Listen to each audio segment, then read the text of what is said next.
All right, sorry for that technical delay, but part 2 of this video right here, let's move on to our triangular prisms and pyramids.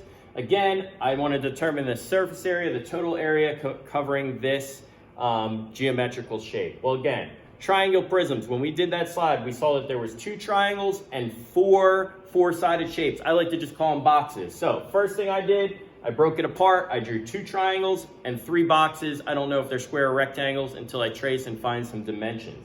Next up, well, I know that I'm doing area, so I'm going to need 2 formulas for this.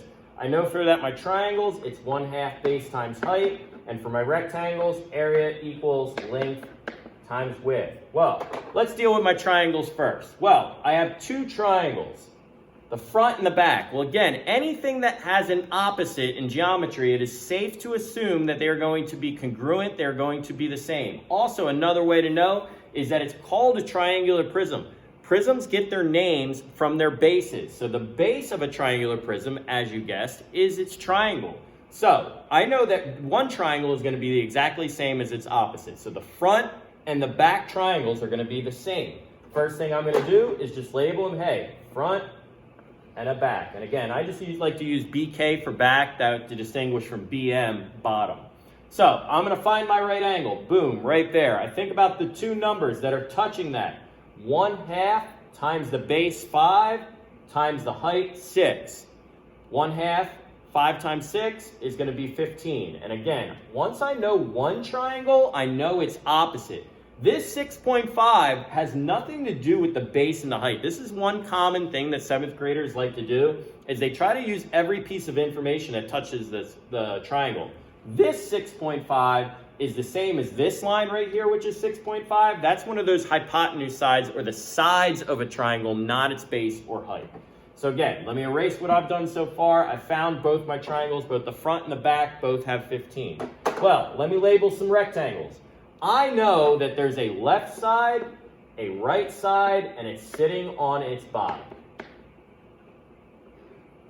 Now, I cannot assume that all 3 rectangles are the same. I even put a little note here. Be careful. Some of the rectangles have different measurements. The only way to know with 100% accuracy is to trace them.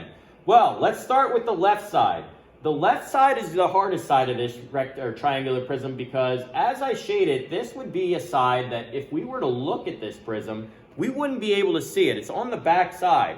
And they actually didn't give me any measurements, so I have to think to myself, well, what congruent lines are the same as that left side?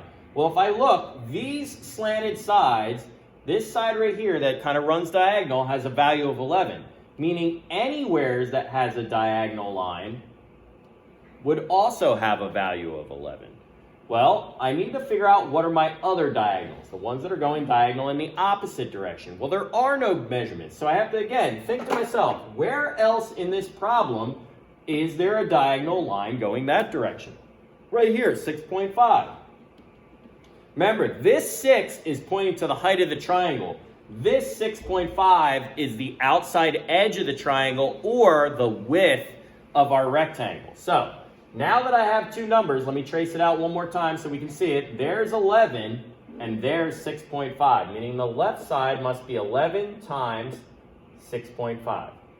Next up, let me kind of erase what I have so I don't get that confused with anything else. Let me trace that right side. Well, again, we already got the information from the left side, from the right side. So just to be safe, I go by 11 and 6.5 again. So again, I know it's going to be 11 times 6.5.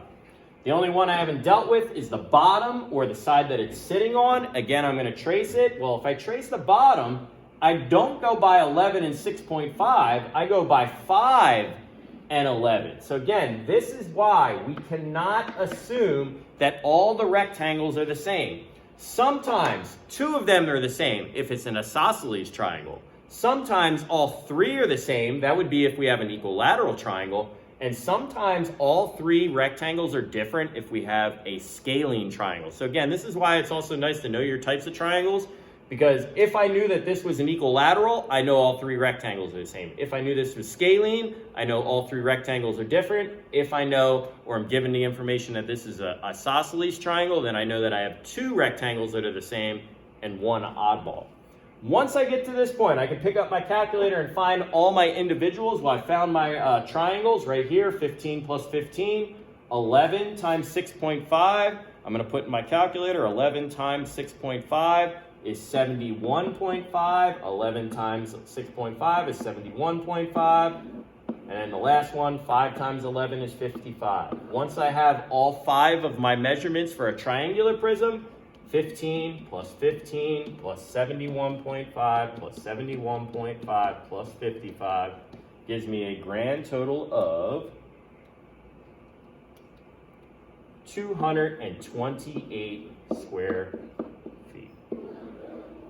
Again, yes, these problems take time. No, there's nothing difficult. It's just working it through, breaking the shapes apart, knowing what shapes break it apart, knowing your formulas, being able to trace with a pen or a pencil or even the eraser around the screen, listing all the dimensions, picking up a calculator, doing your multiplication, doing your addition. Again, these steps that I've had on the blue next to each slide, these are exactly how you do it. List the shapes, label the shapes. Determine your area formulas you need, add up all the areas at the end.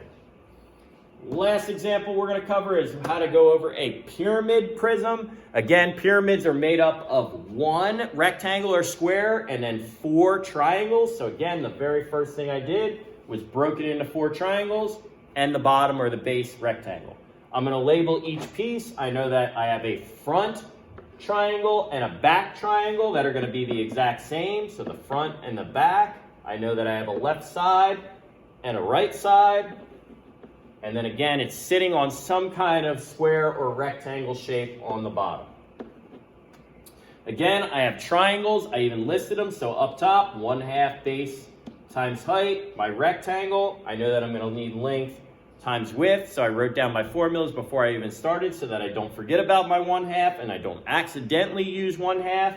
Now, I go back to my picture. I've got to find that right angle. Right there, the 2 numbers touching it are 8 and 5. So I know that my 2 triangles are going to be 1/2, 8 times 5 in the front and the back. 8 times 5 is 40. Half of that would be 20. So I know both the front and the back triangles are both 20. Now, I've got to go back to my picture and I think about, is there any other information they gave me? Well, they gave me these congruent marks. So that means that all the bases must be all 5. And if the bases are all the same and the triangle goes all the way to the top at the same vertex point, that means all my triangles would be the same. Okay, well then that makes this problem pretty easy because I know all 4 triangles are going to have an area of 20 square centimeters. The only part I haven't dealt with is that bottom. Well, if I trace out the bottom, now I'm starting to recognize that the bottom is in fact a square because the length and the width are exactly the same. So again, I go back here, I list it out as 5 times 5, which is going to give me a product of 25. I have all 5 sides of my pyramid. I have my 4 triangles, the front, the back, the left, the right, and the square bottom. I add up all my numbers, so I have 20 plus 20 plus 20 plus 20 plus 25, 20, 40, 60, 80, 105 square centimeters. Okay, again, never assume, because if that base is a rectangle, that means that these triangles could possibly have a different value. Probably their bases would be different.